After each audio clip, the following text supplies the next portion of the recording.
달러 스테이블코인 시장은 2,500억 달러인데요. 미국에서 나오는 여러 가지 레포트들은 2030년까지 3조 달러, 10배가 더 넘게 하는 걸 보수적으로 보고 있습니다. 근데 저는 그보다 훨씬 더 빠르게 확산될 거라고 보고 있고요. 10배가 아니라 20배는 최소한 갈 거다. 2030년까지. 평생에 한 번 있는 기회다. 디지털 세계에서 달러의 패권, 주도권을 질 수 있는 절호의 찬스다. 이렇게 보고 있어요. 메타거나 X거나 삼성이거나 애플이 은행들을 먹을 거예요. 비트코인의 장점은 뭐냐면 국경이 없다는 것이고, 달러의 장점은 가격이 안정적이다는 건데, 이 둘을 섞은 게 바로 달러 스테이블 코인이다. 미국이 생각하고 있는 건 연 25%거든요. 그러니까 연 25%의 안전자산이라고 생각하셔야 돼요. 연 25%인데 이게 불안전자산이 아니라는 게 충격인 거예요. 이게 25%를 선을 그어서 근로소득 말고 자본이득이 나오지 않는다면 과감하게 다 접어라. 그냥 비트코인 파킹해라.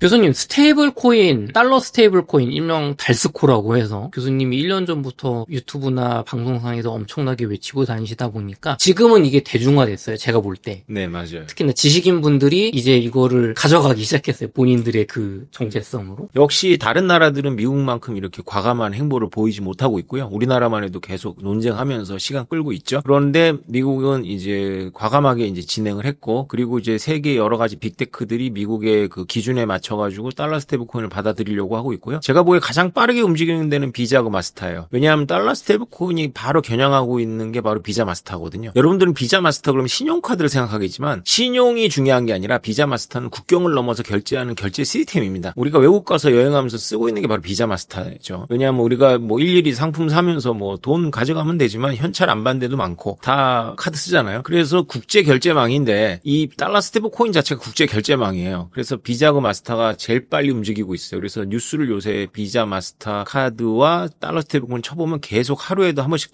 쏟아집니다. 특히 중동과 아프리카 지역에서 비자하고 마스터 카드가 달러 스테이블 코인과 파트너십을 맺고 결제망을 퍼뜨리고 있어요. 그건 무슨 얘기냐면 중동과 아프리카에는 그 은행망이 없어요. 은행망이 없는 데도 모바일 스마트폰이 들어가니까 비자하고 마스터 카드는 오히려 자신들을 위협하는 달러 스테이블 코인을 파트너로 삼아서 결제망을 뚫고 들어가겠다는 거고요. 오늘 누가 보내주신 뉴스인데 우리나라 삼성전자도 드디어 미국에서 달러 스테이블 코인 관련한 사업을 하겠다라고 했습니다. 이것은 삼성전자 내부에서 오랫동안 연구가 되었을 텐데요. 결국 궁극적으로 삼성전자는 제 주장한 바대로 스마트폰 기반으로 달러 스테이블 코인 발행을 염두에 두고 있는데 이것에 대한 미국의 시각 혹은 또 한국 정부의 시각 혹은 대중들의 시각을 의식해서 스텝을 밟아 나가는 거겠죠. 그러면 이렇게 달러 스테이블 코인이 보편화되는 과정을 겪고 있는데 비자나 마스터카드는 사실은 경쟁 관계로 나를 잡아먹을 A인 거잖아요. 아직은 내가 헤게모니를 갖고 있으니까 얘를 품어서 어떻게 공생을 찾아보겠다 그건가요, 전략이? 맞습니다. 달러 스테이블 코인은 망으로서 너무나 탁월한데요. 달러 스테이블 코인에는 금융이 필요합니다. 왜냐하면 단순한 예를 들어서 환 해지 같은 게 필요하죠. 달러 스테이블 코인만으로도 원화 스테이블 코인입니다. 우리가 착각하고 있는 게 달러 스테이블 코인 따로 있고 원화 스테이블 코인 따로 있다라고 착각을 하고 있죠. 근데 이거를 원래 국제 금융을 아는 사람들은 그 생각이 얼마나 웃기는 생각인지를 잘 알고 있습니다. 달러는 그 자체가 망이에요. 종이 달러가 망이라는 이야기입니다. 무슨 얘기냐면 우리가 태국에 여행 갈 때 바트화로 바꿔야 되는데 바트화로 원화를 바꿀 수가 없어요. 그건 왜냐하면 바트하고 원화의 페어한 시장이 없기 때문에 그래요. 있지만 그게 활성화가 안 되었기 때문에 좋은 가격에 팔거나 좋은 가격에 살 수가 없죠. 그러나 달러 대 바트화 시장, 달러 대 원화 시장은 굉장히 크고 활성화되어 있기 때문에 우리가 원화를 가지고 바트화를 바꿀 때 기술적으로 달러로 한번 갔다가 옵니다. 그러니까 달러는 망이에요. 그래서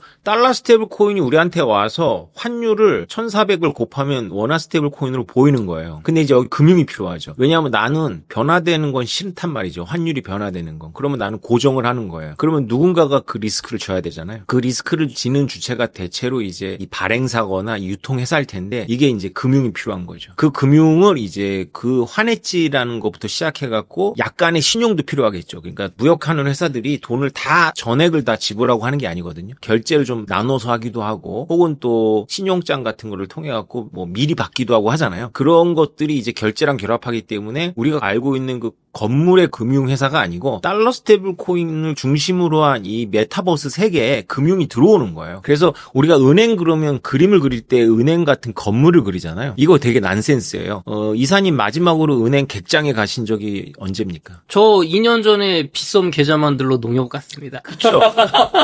지금 은행마다요. 이 객장에 전부 나이대가 70대 이상들밖에 안 계세요. 맞아요. 맞아요. 젊은 분들은 객장이 안 나타납니다. 은행이 건물이라는 거는 이제 우리의 머릿속을 깨버려야 돼요. 은행은 건물이 아니라 금융 시스템이거든요. 그러면 이 은행도 디지털화 되는데 그 디지털화 된 게 결제망을 따라서 올 건지 아니면 금융의 기법을 따라서 결제망이 옮길 건지에 대한 이 지금 기로에 있는데 마스터카드하고 비자는 그래도 우리가 금융에 있어서는 앞서 있으니까 결제망을 끌고 오자라는 관점인 거고 제가 예상하기에는 결국은 이 결제망으로 다 빨려 들어옵니다. 그래서 결국은 메타거나 트위터거나 X거나 삼성이거나 애플이 은행들을 먹을 거예요. 결국은 결제망이 이길 거다. 예. 그만큼 달러 스테이블 코인 막강한 겁니다. 막강하다. 예. 하지만 기존의 월가나 은행들은 아직은 우리가 우위에 있을 때 흡수해 보려고 지금 시도하는 중이다. 금융기법도 굉장히 고난도의 기술이에요. 왜냐하면 일단 덩치가 커야 되고 도박장은 똑같습니다. 이 도박하고 얘기해서 좀 죄송한데 도박이 늘 지지도 않고 늘 이기지도 않잖아요. 51%로 설정해 놓는 게 이상적이거든요. 그래서 1% 엣지를 먹는 겁니다. 그래도 이기는 거잖아요.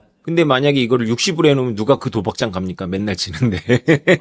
그러니까 덩치가 크면 51%로 조정을 해놓을 수가 있어요. 그 정도만 수익을 해도 되니까. 그렇죠. 엄청난 수익이죠, 그러면. 그러면은 이게 스테이블 코인이 이렇게 파고들고 있는데 교수님이 아까 달러 스테이블 코인 시장이 앞으로 20배, 30배 이렇게 늘어날 거라고 보는 것도 굉장히 보수적이라고 보고 더 빨리 늘어날 거라고 하셨잖아요. 그렇죠. 나이지리아에 저는 뉴스를 완전히 믿지는 않지만 하여튼 뉴스에 나왔습니다. 나이지리아 GDP의 12%가 지금 달러 스테이블 코인을 움직인답니다. 터키, 아르헨티나, 브라질 난리 났습니다. 달러 스테이블 코인에. 그쪽은 이미 활발하게 쓰고 있는 거예요. 그렇죠. 왜냐하면 그 나라 통화가 믿을 수가 없거든요. 그렇죠. 계속 올라가니까 네. 인플레이션 때문에. 네. 근데 기존에는 그런 나라들이 비트코인으로 바꿨잖아요. 네. 근데 이제 달러 스테이블 코인으로 바꾸는 거예요. 비트코인은 가격이 변동성이 심하고 또 이렇게 쉽게 쓰기가 어렵잖아요. 네. 근데 달러 스테이블 코인 그 자체가 달러니까 일단 비트코인은 어렵고 난해하지만 달러 스테이블 코인은 하나도 난해하지 않거든요. 제가 1년 전부터 달러 스테이블 코인을 얘기하고 다닐 때 비트코인 이해하지 못했던 사람들 달러 스테이블 코인 너무 쉽게 이해하는 걸 제가 보고 깜짝 놀랐어요. 역시 사람들은 자기가 익숙한 것을 설명해줘야 되는구나 이런 생각이 들었는데 그거 마찬가지죠. 글로벌리 사람들은 달러 스테이블 코인은 다 쉽게 받아들여요. 실제로 제가 유튜브 댓글을 보면 비트코인 관련 논의를 하면 비트코인 사기야. 저 폰지 사기 없어질 거야. 이런 댓글이 달리는데 스테이블 코인은 그런 댓글이 하나도 안 달립니다. 그렇죠. 이쪽은 그냥 달러를 대체하나 보다. 디지털 달러인가 보다. 이러고 넘어갈 수 있잖아요. 그게 되게 재밌는 게 우리는 비트코인을 봤기 때문에 비트코인의 변형된 형태가 달러 스테이블 코인이거든요. 그러니까 비트코인 때문에 달러 스테이블 코인도 가능한 거예요. 그러니까 달러 스테이블 코인을 저는 강의 현장에서 어떻게 설명하냐면 비트코인의 장점하고 달러의 장점을 섞었다. 비트코인의 장점은 뭐냐면 국경이 없다는 것이고 달러의 장점은 가격이 안정적이다는 건데 이 둘을 섞은 게 바로 달러 스테이블 코인이다. 좋습니다. 교수님, 그러면 교수님께서 10년 전부터 비트코인을 사야 된다라고 꿋꿋이, 왜냐면 이게 엄청나게 성장할 겁니다. 얘기했는데 사람들이 안 들었잖아요. 돈 벌 게 놓쳤잖아요. 지금 비트코인 많이 올라왔습니다. 달러 스테이블 코인 20배, 30배, 100배 커진다고 하면 달러 스테이블 코인을 사면 돈을 벌 수 있는 건 아니잖아요. 그렇죠. 이건 그냥 1달러인 거잖아요. 그렇죠. 지금 사나 나중에 사나. 그럼 달러 스테이블 코인 시장이 커질 건 이제 알겠어요? 그렇죠. 교수님의 이 책을 보고 달러 스테이블 코인 챕터를 보니까 나도 여기가 커질 것 같아. 그럼 내가 돈 벌려면 어떻게 됩니까? 비트코인 사야죠.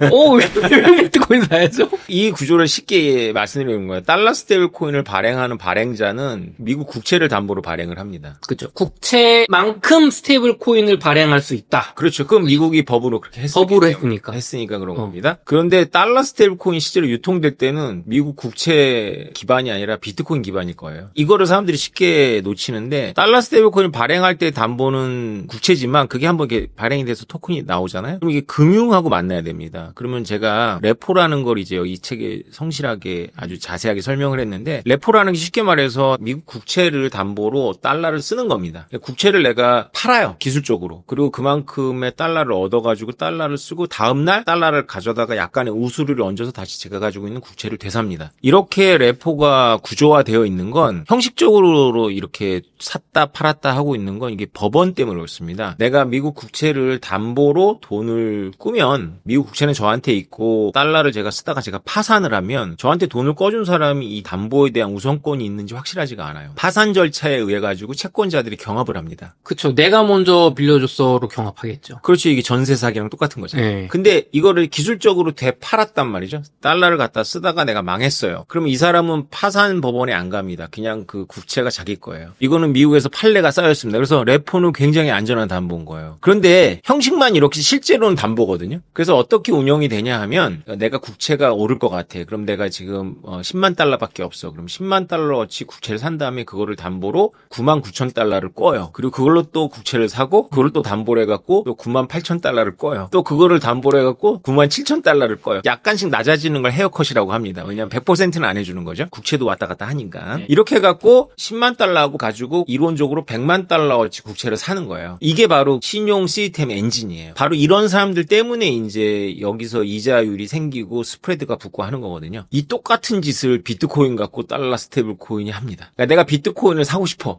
돈이 없어. 그럼 비트코인을 내가 있는 달러 스테이블 코인 사가지고 비트코인을 기술적으로 스마트 콘트랙 같은 걸 이용해서 레포로 팔아요. 그리고 달러 스테이블 코인을 더 얻어서 또 비트코인 삽니다. 비트코인 헤어컷을 좀 많이 해요. 지금 하고 있어요. 그러니까 20% 정도 하니까 80% 꿀 수가 있어요. 그래서 80%또 꺼서 또 비트코인 사고 또 되팔고 또 80% 꺼서 또 비트코인 사고 그래가지고 10만 달러 가지고 50만 달러어치 하겠죠. 비트코인을 사겠죠. 여러분이 이렇게 하라라는 게 아니라 네. 이런 것들을 기관이 엄청나게 하면서 여기서 비트코인의 이자라는 게 붙는 겁니다. 비트코인의 헤어컷이 얼마지? 비트코인 이자가 붙네. 이러면서 이제 우리가 월가에서 보면 막 영화에서 보면 막 머리에 연필 꽂아놓고 확 하는 사람들 계산하고 이런 사람들이 이제 비트코인을 담보로 해갖고 이제 계산해갖고 막 이자 하면 그런 거대한 금융시장이 생기는 거예요. 메타버스예요.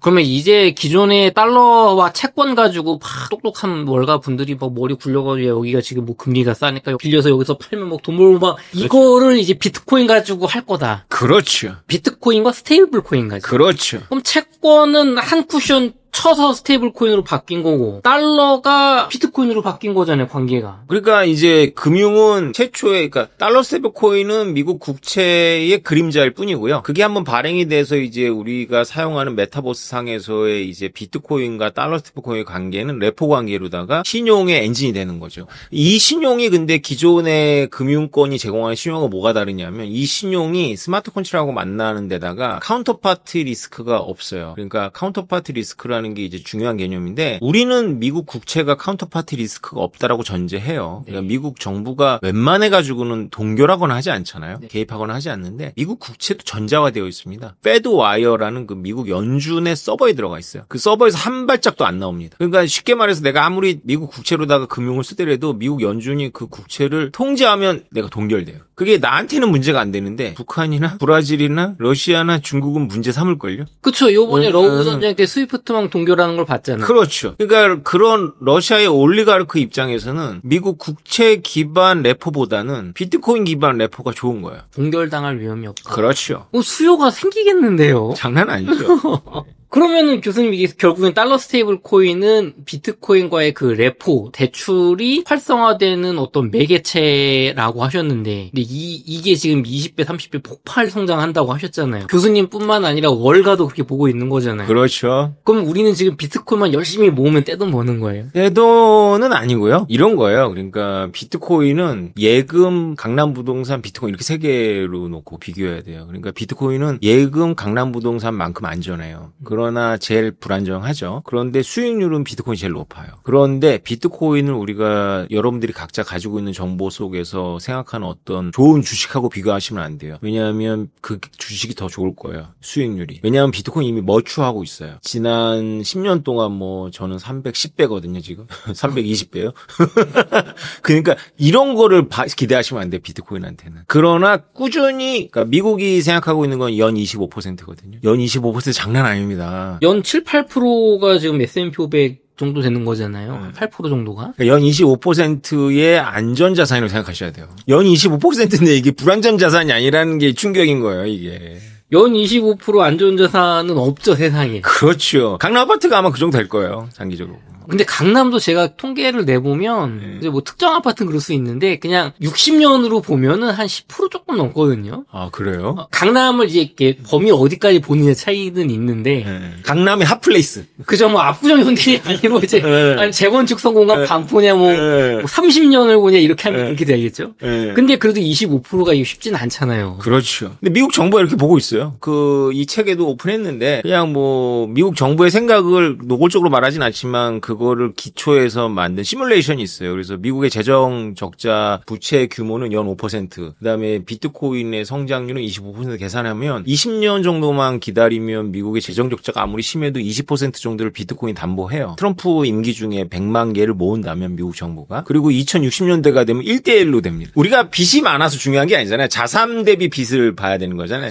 그렇죠. 유동화돼 시키는 자산이 있으면 아무리 빚이 많아도 그냥 뭐 사람들이 더 꺼주잖아요. 그렇게 된다는 거 2062년도가 그래요. 그러니까 그 계산을 미국의 기관이 했어요. 베네크라고. 그러니까 뭐 거기 정부 기관은 아니지만 그 정보가 있거든요. 그러니까 정부들이 어떤 생각하는지 해서 했는데 저도 대학원에서 그거를 이렇게 해서 거기다 그림도 그려놨는데 저도 사실 그걸 믿지는 않아요. 근데 중요한 건 오태민의 음모론이다 생각하시면 돼요. 이거는 이제 음모론입니다. 저는 미국이 역사를 공부해봤더니 1차 세계대전, 2차 세계대전 끝나면서 금이 막 미국으로 쇄도했거든요. 그러고 나서 지난 80년 동안 미국이 혼자 이 국제 시스템을 운영하느라고 금을 다 잃어버렸어요. 원래 트럼프가 이번에 되면서 막 일론 머스크하고 같이 딱 이게 맞았잖아요. 그러면서 막 UFO 개방하겠다 뭐 이런 것도 있었지만은 포트녹스 개방하겠다고 했잖아요. 금 보관소. 그렇죠. 그 개방됐나요? 포트녹스? 안 하더라고요. 그렇죠. 그래서 오트민의 음모론인데 이건 우리 아내도 비웃어요. 일론 머스크하고 트럼프가 왜 싸웠냐? 포트녹스 때문에 싸웠다. 일론 머스크는 또라이니까 포트녹스 무조건 개방해야 되라는 거고 트럼프는 정보를 받은 거죠. 그 개방하면 세계 금은 무너져요. 금이 없거든. 금이 없어요. 근데 그 금을 다시 모으려면 너무 힘이 들어요. 근데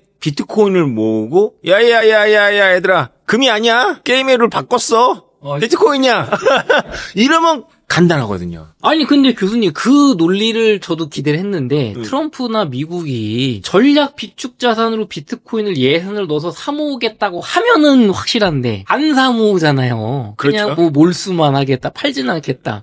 뜨끔미지근하니까. 그 왜 그러냐면 트럼프의 개성과 관련이 있어요. 왜냐하면 지금 아까 설명드렸지만은 비트코인 되게 좋은데 트럼프가 죽고 나서 효과가 나타나요. 그렇죠. 몇십 년, 한 30년 있어야 되니까. 네. 트럼프한테는 별로 재미가 없죠. 근데 달러 스테이블 코인은 바로 효과가 나타나거든요. 그래서 어느 순간부터 비트코인, 크립토 얘기를 하면서 트럼프가 비트코인 얘기 거의 안 하고 달러 스테이블 코인 얘기만 합니다. 그러나 이 비트코인에 대한 미국의 정책은 정부를 바꿔가면서 계속 유지가 될 거예요. 왜냐하면 금이 없어요, 미국이. 금이 없기 때문에 그게 상징적인 의미밖에 없지만 금이 없다라는 게 이제 되면 달러를 뒷받침하고 있었던 여러 가지 상징 체계 중에 하나가 무너지는 거죠.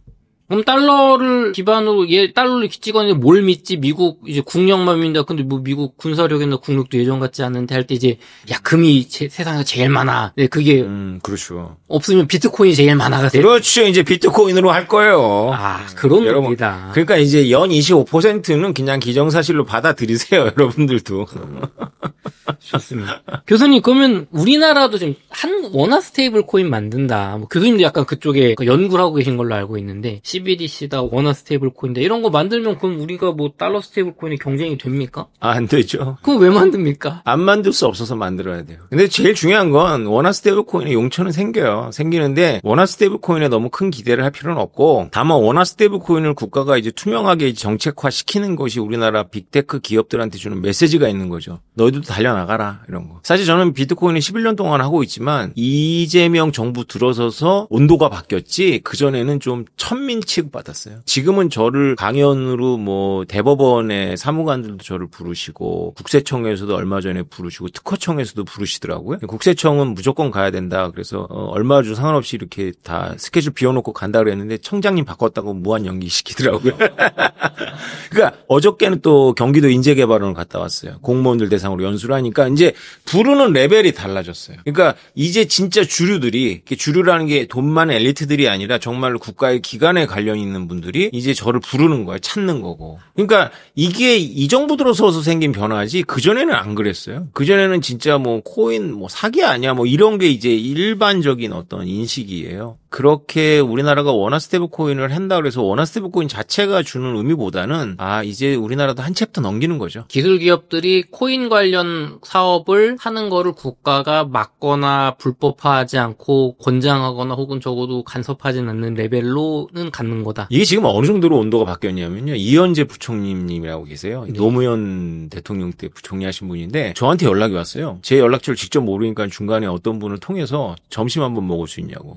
그래서 왜요? 그랬더니 저한테 스테이블 코인 이야기를 듣고 싶으시다는 거예요. 그래서 나갔죠. 근데 저한테 듣고 싶은 이야기는 거의 알고 계셨고요. 저한테 해주고 싶은 이야기가 많으셨던 것 같아요. 그래가지고 어디를 가나 금융인들하고 어울리시는데 전부 제 얘기를 한다는 거예요. 꼭 만나고 싶으셨다고 얘기를 하면서 제가 걱정했던 여러 가지에 대해서 설명해 주시더라고요. 그러면서 제가 뭐 지금 오픈할 수 있는 것도 있고 없는 것도 있는데 정말 재밌는 이야기 많이 들었습니다. 삼성하고 현대가 열심히 준비하고 있다는 얘기도 이현재 부총리한테 들었어요. 실제로 저도 주변에서 듣는 얘기지만 우리나라 기업들이 지금 스테이블 코인 관련해서 다들 뛰어들고 있다. 굉장히 준비를 많이 하고 곧 우리 일반인들에게도 이게 이제 현실로 다가올 거다라는 얘기를 좀 듣고 있습니다. 그러면 교수님 저희 이제 시청자분들이 스테이블 코인 뭐 달러 스테이블 코인 비트코인 얘기 많이 들었는데 그럼 우리 미시적 개인이라고 하죠. 그냥 일반적인 하루하루 성실히 사시는 우리 시청자분들은 그러면 스테이블 코인 뭐 앞으로 잘 개발되면 쓰면 되고 나는 열심히 돈 벌어서 저축하면서 비트코인 조금씩 뭐 한 달에 얼마씩 그냥 꾸준히 몇 년 사모으면 연 25% 정도 수익이 될 거다 안전하게 좀 그렇게 어느 정도 우리는 결론을 지을 수 있을까요? 그렇죠. 그러니까 연 25%라는 거는 제가 만든 건 아니니까 저를 너무 비난하지 마시고요. 이것도 말이 안 되는 거예요. 근거가 없어요. 그냥 추산인데 그럼에도 불구하고 저는 이런 생각이 듭니다. 미국의 책임 있는 정부 관료나 띵크탱크들이 지금 연 25%로 바라보고 있다면 우리가 이거를 가지고 다 재조정해야 돼요. 쉽게 말해서 내가 은퇴를 해서 돈이 생겼는데 이걸로 치킨집을 하든가 뭐 자영업을 하려고 하잖아요. 연 25% 내가 인건비 편의점 알바 뛰면서 버는 거 빼고 25% 성장시킬 수 있느냐. 없다면 하지 말라는 거예요. 그게 저의 메시지입니다. 25%를 선을 그어서 근로소득 말고 자본이득이 나오지 않는다면 과감하게 다 접어라. 우리나라 자영업 너무 많다. 그냥 비트코인 파킹해라. 그게 국익을 위해서도 좋습니다. 그게 불패 신화 같은 거였잖아요. 네. 부동산이라는 게. 근데 사실은 부동산이라는 건 살이고 실제 피가 돌아야 되는 거거든요. 그러니까 피가 안 돌면 그 살이 유지가 안 돼요. 이게 어셋과 이제 인컴의 이제 설명 방식인데 어셋이라는 건 사실 허상이에요. 인컴을 만들어내는 그 근간을 어셋이라고 하는 거거든요. 인컴이 안 나오면 어셋은 없는 겁니다. 근데 우리는 그 건물이 딱딱하니까 그게 실체라고 생각하지만 아니에요. 그 건물의 가격은 그 건물이 만들어내는 인컴에 있습니다. 월세 수익률이 실제로는 그 가격을 만드는 근간인데 외국은 다 그걸로 하는데 우리나라는 낮아도 계속 올라가니까 결국엔 오르더라 하면서 더 사죠. 그렇죠. 근데 그런 건 없어요. 그래서 그런 게 유일하게 있는 게 비트코인이거든요. 그래서 비트코인이 말이 안 되는 건데. 그러니까 비트코인은 이해 못 하시는 분들은 코핏도 그러잖아요. 얘는 벌어주는 돈이 없는 사기다. 근데 왜 사냐. 야, 이게 참 어려운 것 같습니다.